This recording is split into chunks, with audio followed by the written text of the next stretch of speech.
Stop. Siapa nih yang sering banget kayak gitu? Tadinya sih udah fokus yang ngerjain tugas, tapi karena ada bunyi notifikasi handphone, jadinya buyar. Dan ya, kayaknya notifikasi itu lebih menarik gitu daripada ngerjain tugas. Teman ngajak nongkrong lah, pasangan nanyain gimana harinya, atau bahkan video YouTube yang baru upload dari YouTuber kesayangan kamu. Kamu sih ngomongnya, gak apa-apa, aku nonton 15 menit doang kok. Atau, aku mau balas chatnya deh 15 detik doang. Tiba-tiba, boom, 1 jam kemudian kalian masih aja nontonin YouTube dan ya, tugas kalian lagi-lagi terbengkalai. Kalau tugas kalian bisa nangis di pojokan, tugas kalian udah nangis nih. Kalau kalian sering ngalamin ini, itu artinya kalian ada di fase procrastination. Tapi procrastination itu apa ya? Cara sederhana, procrastination ini adalah sebuah kebiasaan untuk sengaja menunda-nunda aktivitas atau pekerjaan yang menurut kalian itu berat untuk dilakuin. Dan kebiasaan ini secara terus-menerus berulang. Hai, aku Syawaris. Sebagai mahasiswa yang sebentar lagi mau UAS ini, aku tuh punya banyak banget tugas. Tapi rasanya tuh malas banget ngerjainnya. Dan itu berat banget buat aku. Di malam hari, di kamar yang seharusnya tuh terasa nyaman, tapi pikiran aku tuh kayak kacau balau gitu, anxious aja gitu. Aku tahu nih, aku punya banyak banget tugas yang harus aku selesaikan. Tapi rasanya tuh nggak mau aja gitu nyentuh tugas itu. Aku malah milih untuk nonton video mukbang di YouTube. Dan ya, setiap menit yang aku habiskan untuk menonton video mukbang itu, semakin rasanya tuh tingkat stresku tuh makin meningkat gitu. Yang ada tuh malah makin anxious, bukannya nyaman ya nonton video mukbang itu, tapi malah makin stres. Tapi anehnya aku gak bisa berhenti buat nontonin video mukbang itu.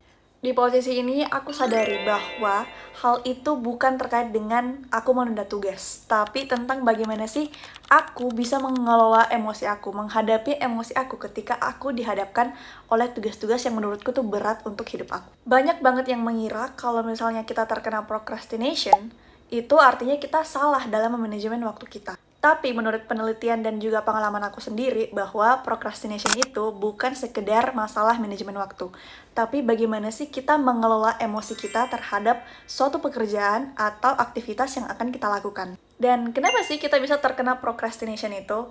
Karena ternyata tugas-tugas penting itu tadi seringkali memicu emosi negatif. Seperti kita itu takut untuk memulai tugas itu karena kita takut gagal. Kita takut hasilnya tuh nggak sesuai dengan apa yang kita harapkan. Atau kita takut nih kalau misalnya hasil pekerjaan kita, hasil aktivitas kita itu malah dijudge oleh seseorang atau orang-orang lah intinya. Semakin penting tugas itu, semakin besar rasa ketakutan kita, semakin besar rasa kita menolak untuk mengerjakan tugas itu karena kita takut gagal. Kita itu punya ekspektasi yang luar biasa, yang besar banget bahwa kita bisa menyelesaikan tugas kita, menyelesaikan aktivitas kita itu dengan memuaskan. Tapi ironisnya semakin kita menunda, nanti tuh kita bakalan semakin stres saat mendekati deadline. Dan semakin kita stres, kita akan semakin menunda lagi. Nah, hal ini tuh dilakukan secara terus-menerus dan berulang-ulang. Fase ini disebut sebagai vicious cycle. Terus kalian pernah berpikir gak sih kayak, kenapa ya kira-kira kita tuh suka banget nunda? Kira-kira di otak kita itu ada apa sih yang ngontrol? Kenapa kita suka banget nunda? Kenapa kita gak kayak orang lain yang dia tuh bisa produktif banget gitu hidupnya? Sedangkan kita tuh cuman ya cari pelarian aja. Ternyata di otak manusia tuh ada yang disebut sebagai working memory. Working memory itu sederhananya kayak RAM yang ada di HP kalian, dimana dia itu cuman bisa nyimpan sedikit informasi dalam satu waktu. Working memory ini mengontrol pikiran kita, apa yang sih yang harus kita pikirkan pada saat itu.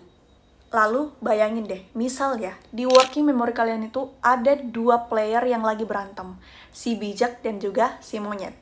Si bijak ini selalu bilang kayak, kita tuh harus ngerjain tugas loh, kita tuh harus produktif, kamu harus ngerjain tugasnya, kamu harus mulai kerjain tugas.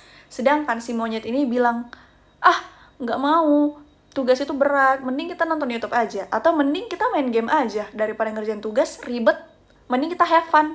Pas tugas susah, working memory kita ini tuh lagi kepenuhan, dan di sini, di titik ini, si monyet pencari kesenangan itu yang menang untuk mengontrol otak kita. Makanya tuh kita jadi males banget buat ngerjain sesuatu, dan lebih milih untuk cari kesenangan yang lain yang tidak ribet kayak ngerjain tugas. Lalu gimana dong cara kita mengatasi procrastination ini? Tenang, aku punya tips yang bisa aku share ke kalian untuk mengatasi procrastination ini. So, here's the tips. Yang pertama yaitu kenali momen nunda. Nah, biasanya kalian kalau misalnya lagi main game atau scroll TikTok atau bahkan nonton video YouTube, ada momen dimana kalian tuh bakalan berpikir kayaknya aku punya tugas deh yang harus aku kerjain. Nah, di momen itu adalah titik emas. Kalian harus mengambil langkah yang tepat. Kalian tuh punya pilihan, lanjut nonton atau berhenti untuk mengerjakan tugas kalian. Di sini kalian harus pilih untuk mengerjakan tugas kalian. Stop main HP-nya, simpan HP kalian, kalau bisa masuk ke mode DND. Itu tuh akan membantu kalian untuk lebih fokus dan lebih mau untuk mengerjakan tugas kalian. Tips yang kedua yaitu bikin plan kecil. Kita itu biasanya dihadapkan pada tugas-tugas yang terasa sangat besar dan berat. Jadi otak kita memikirkan bahwa ini tuh sulit dan dia akan memilih untuk mencari hal-hal yang menyenangkan. Dari sini kita itu bisa bikin plan yang lebih kecil atau memecah tugas-tugas itu menjadi hal-hal yang lebih kecil dan lebih mudah untuk kita kerjakan. Misal kita mau buat paper dan kita nggak tahu nih, kita tuh langkah pertamanya harus ngapain. Kita bisa bikin plannya nih. Pertama, di hari pertama kita mungkin nyari jurnalnya dulu.